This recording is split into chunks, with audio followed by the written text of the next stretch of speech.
Channel and a new blog. আজকে মহাষষ্ঠী আর এখন বাজে 10:30। আমরা এখন বেরোচ্ছি ঠাকুর দেখতে। কিন্তু আজকে ইন্ডিয়া পাকিস্তানের ম্যাচ চলছে আর একজন এখনও খেলা দেখেই যাচ্ছে। জানি না কখন বেরোবে, অলরেডি 10:30 বেজে গেছে। দাঁড়াও তোমাদেরকে দেখাচ্ছি। তুমি বলো, ইন্ডিয়া পাকিস্তানের ম্যাচ, তাও এশিয়া কাপ ফাইনাল, এটা দেখবো না ঠাকুর দেখতে যাবো? দুটোই করতে হবে। ঠাকুর দেখতে একটু পরেও যাওয়া যাবে, সারা রাতই ঠাকুর দেখা যাবে, কিন্তু ম্যাচ, এই ম্যাচের আনন্দটা নেওয়া যাবে না। এই যে চলছে ইন্ডিয়া পাকিস্তান ম্যাচ। চলো, আর ইন্ডিয়া 2 উইকেট পড়ে গেছে, দেখা যাক কোন পজিশনে যায়। আর হোপ রাখছি ইন্ডিয়া হারবে না, অবশ্যই ইন্ডিয়া জিতবে। চলো বেরোনো যাক তাহলে। এবং ফোনে দেখবো তো, অসুবিধা নেই, ফোনটা চালিয়ে খেলা দেখতে দেখতেই ঠাকুর দেখবো। চলো তাহলে বেরোনো যাক। আমরা যাচ্ছি তাহিরপুর। ইচ্ছা ছিল তাহিরপুর বাতকুল্লা দুটো জায়গাতেই যাওয়া, কিন্তু শুনলাম বাতকুল্লাতে এবছর এতটা ভালো পুজো হয়নি। যাবো, পরে যাবো, আজকে যাবো না, কারণ অলরেডি অনেক দেরিও আমাদের হয়ে গেছে। চলো তাহলে বেরোনো যাক। আর আজকে আমাদের সাথে যাচ্ছে মা আর বুনু। চলো বেরোনো যাক। এই দেখো এখন বাজে প্রায় 10:30।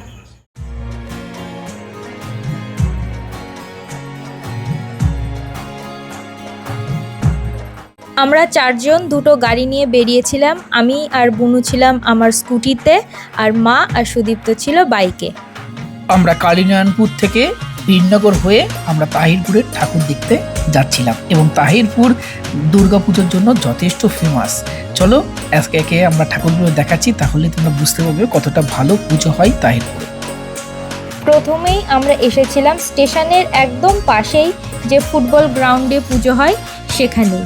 আর এখানে খুব সুন্দর থিম করেছিল, ভিতরে একদম পুরো সেই চাইনিজ ড্রাগনগুলো দিয়ে সাজিয়েছিল পুজো মণ্ডপটা।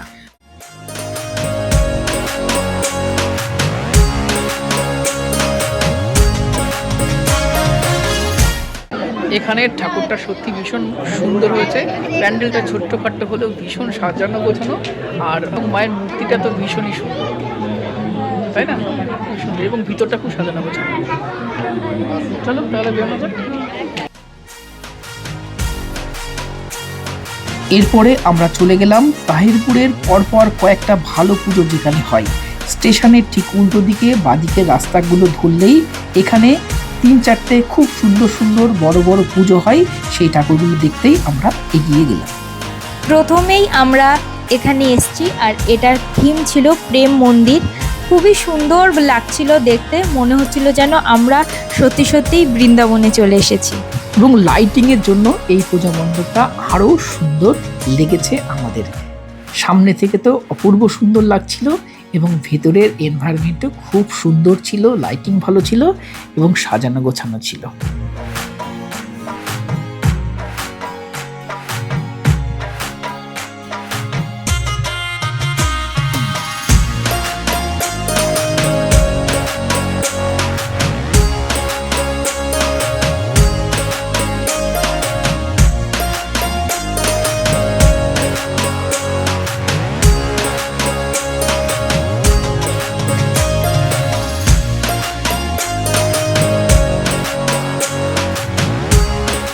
তাহিরপুরে খুব সুন্দর সুন্দর পুজো মণ্ডপের সাথে সাথেও তাদের লাইটিংও কিন্তু অসাধারণ লাগে।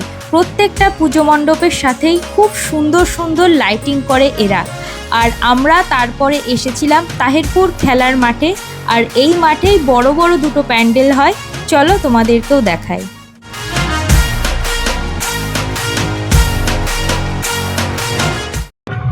এই যে পুজো মণ্ডপ, এই যে একদিকে,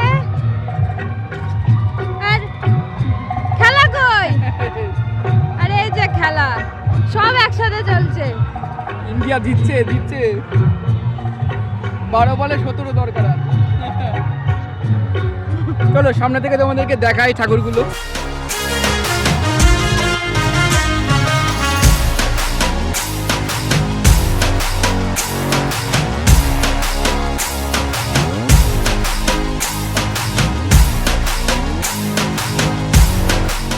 তাহেরপুর খেলার মাঠে প্রথম ঠাকুরটা দেখার পরই আমাদের প্রচণ্ড গরম লেগে যায় এবং আমরা চলে যাই আইসক্রিম খেতে।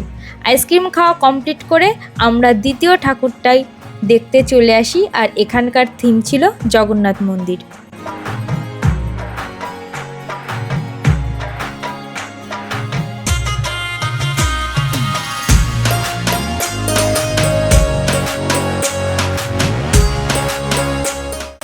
এই জগন্নাথ মন্দিরের থিমটা এত সুন্দর নিখুঁতভাবে ফুটিয়ে তুলেছে, এখানে এসে আপনার একবারের জন্য মনে হবে না এটা কোনো প্যান্ডেল।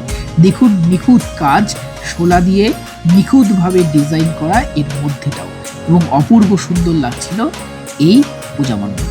এখানে থিমটা যেহেতু ছিল জগন্নাথ মন্দির, তাই ভেতরে জগন্নাথ দেবেরও মূর্তি স্থাপন করা হয়েছিল। আর এত সুন্দর পূজা মণ্ডপ আর তার প্রতিমা আরও অসাধারণ। তোমরা নিজেরাই দেখে নাও কত সুন্দর প্রতিমা এখানে। জগন্নাথ মন্দির দর্শনের পরে আমরা পৌঁছে গেলাম এক টুকরো বেনারসে। এখানের মধ্যে এনভায়রনমেন্ট, এখানের পরিবেশ আপনাকে ফিল করাবে উত্তরপ্রদেশের বেনারসের। আর এখানে কিন্তু গঙ্গা আরতিরও সমস্ত বন্দোবস্ত ছিল, আর গঙ্গা আরতি পারফর্ম হচ্ছিল, তবে সময়ের অভাবে আমরা সেটা দেখতে পারিনি। আর অলরেডি অনেক রাত হয়ে যাওয়ায় বন্ধও হয়ে গেছিল গঙ্গা আরতি। বলতে পারেন কিছুটা টাইমিংয়ের সমস্যা হয়েছিল। আমরা যে সময় গেছিলাম সেই সময় আরতি হচ্ছিল না, একটু ওয়েট করতে পারলে আরতি দেখতে পারতাম। এখনো পর্যন্ত যতগুলো আমরা মণ্ডপ দেখলাম, এই তাহিরপুরের পরপর এই দুটো মণ্ডপ খুব ভালো লাগে। একটা দীঘার আর একটা হলো বনারস, তাই তো? দুটোই খুব সুন্দর। তোমরা যারা এখনো আসোনি, এবার অবশ্যই তাহিরপুর এসো। আমি বলবো নদীয়ার সব থেকে বেস্ট পুজো এবার তাহিরপুরে হয়েছে, তাই না? তাহেরপুরের ভেতরে আরও অনেক ভালো ভালো পুজো হয়েছে, তবে অনেকটা রাত হয়ে যাওয়ায় আমরা সেখানে যেতে পারিনি। অলরেডি আমরা যখন তাহেরপুর থেকে বেরোই রাত 1:30 বাজে।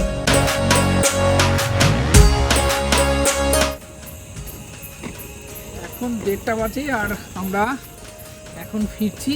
আর এটা হলো কালিনারায়ণপুর ব্রিজ, আর এখান দিয়ে একটু বাইক ঠেলেই নিয়ে আসতে হবে।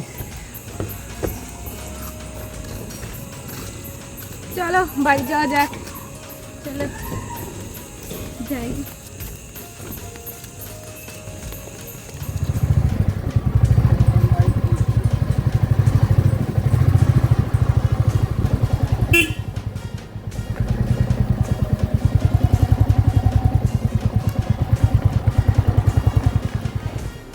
অবশেষে আমরা বাড়ি চলে এসেছি, আর এখন বাজে 1:40।